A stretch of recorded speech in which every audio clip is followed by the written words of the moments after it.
जैसे सूर्य से विमुख हो जाइए तो आपकी छाया आपके सामने खड़ी रहती है, उसी प्रकार भगवान से विमुख हो जाइए तो आपके जीवन का दुख आपके सामने खड़ा दिखाई पड़ेगा। ये सिद्धांत कहता है सूर्य की ओर मुख करने के बाद छाया को पीछे भगाना नहीं पड़ता। सूर्य भगवान के तरफ मुख करिए, आपकी परछाई अपने आप आपके पीछे चली जाएगी। उसी प्रकार भगवान की तरफ अपना रुख करिए, आपके जीवन का कष्ट, आपका दुख अपने आप आपके पीछे चला जाएगा, उनको भेजना नहीं पड़ेगा। गुरु जी ने कहा कि जिनसे विमुख हो जाने के बाद जीवन का पश्चाताप कभी समाप्त नहीं होता। जिसके भजन के बिना हृदय का ताप समाप्त नहीं होता। जासु भजन बिनु जरनि न जाहि। आपको एक बात कहता हूं, गोस्वामी जी कहते हैं जब भी कोई गायक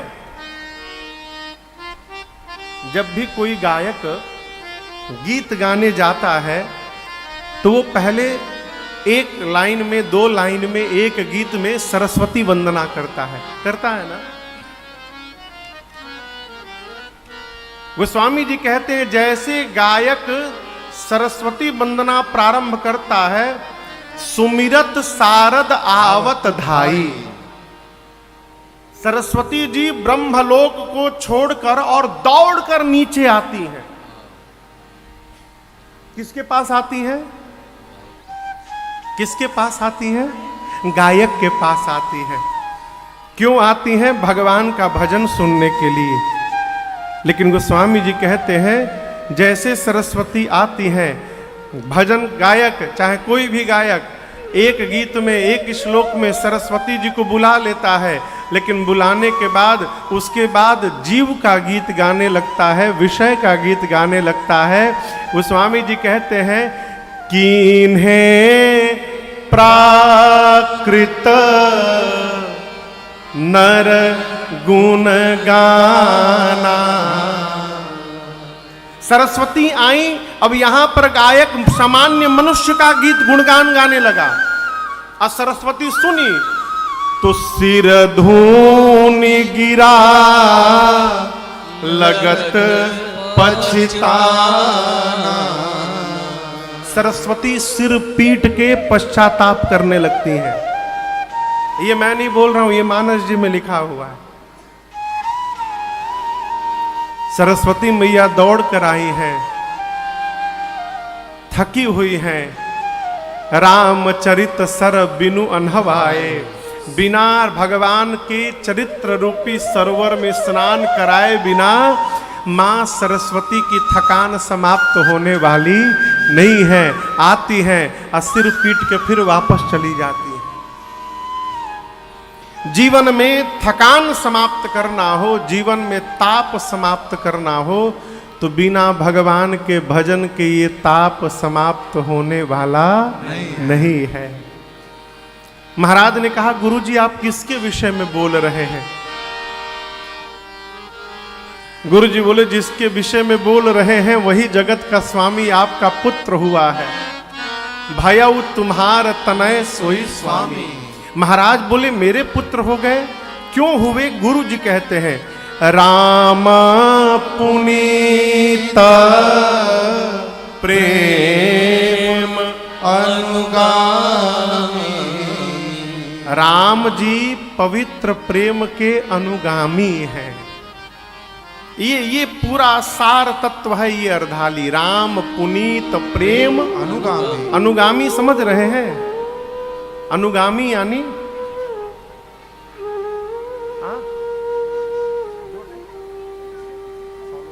अनुगामी यानी पीछे चलने वाला, अनुगामी यानी फॉलो करने वाला। राम जी पवित्र प्रेम के पीछे पीछे चलते हैं। आप दर्शन करिए, शबरी राम के पीछे नहीं गई, राम जी शबरी मैया के पीछे गए। क्यों? प्रेम के कारण। केवट जी राम जी के पास नहीं गए, राम जी केवट भैया के पास गए। क्यों? प्रेम के कारण। एक मानस का प्रसंग है मारीच का। मारीच को जानते हैं ना? अभी मारीच को भगवान ने यज्ञ रक्षा में 3 दिन पहले बिना फर का बाण मारा। मारीच कहां जाके गिरा?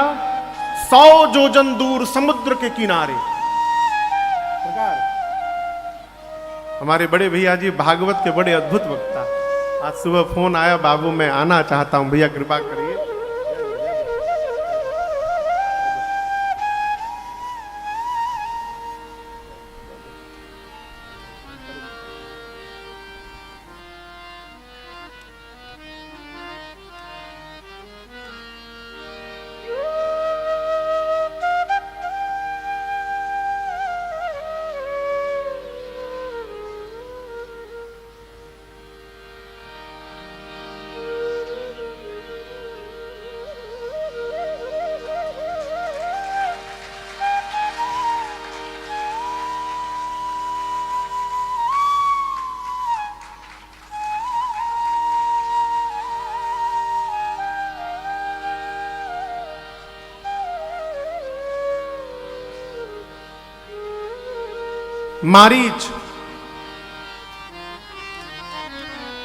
मारीच के पास जब रावण गए,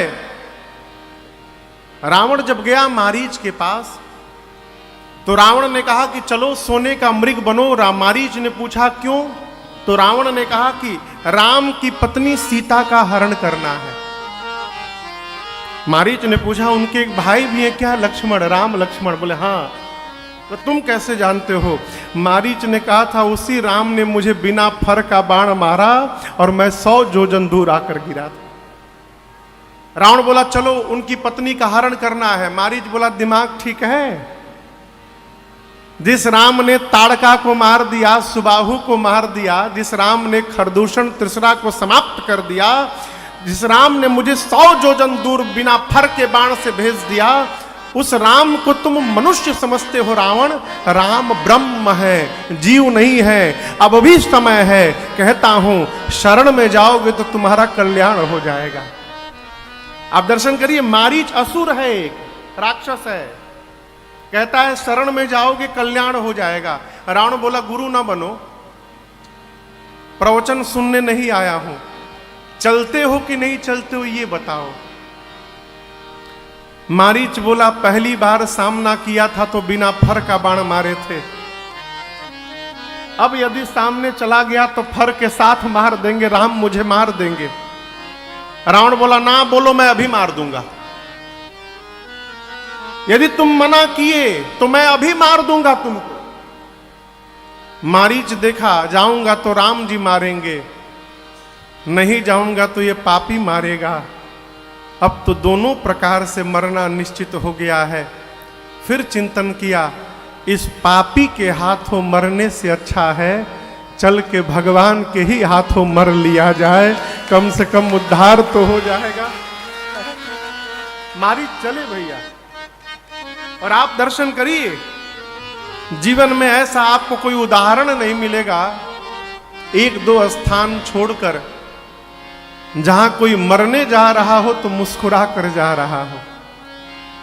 एक उदाहरण मैंने पढ़ा है भगत सिंह जी का, है? इसी धरती के लाल फांसी पर जा रहे थे तो मुस्कुरा कर जा रहे थे।